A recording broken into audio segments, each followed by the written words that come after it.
During Christ's mortal ministry, he made a very remarkable speech.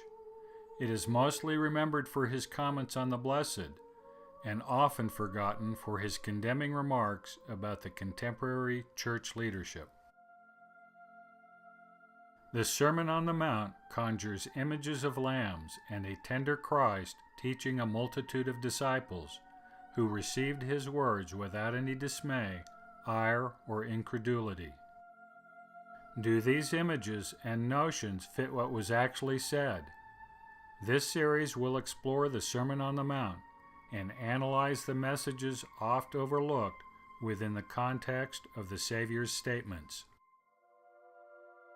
The Beatitudes, while important, are often taken as the sum total of Christ's speech. They comprise around 300 of an approximately 2,700 word speech, or barely over a tenth. Christ spent the majority of his time elsewhere, on other more controversial topics.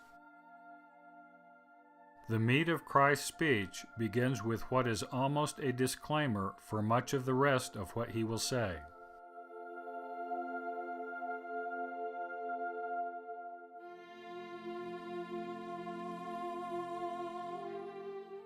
Many of his teachings followed a pattern. This pattern of the Savior's discourse would contradict the gospel traditions that had been in effect for over 1,000 years.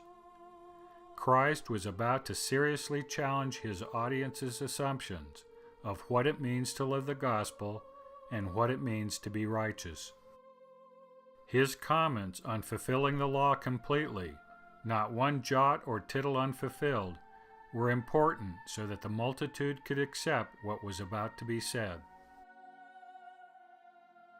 And with that groundwork laid, Christ began the controversial portion of his sermon by directly criticizing the brethren of his day.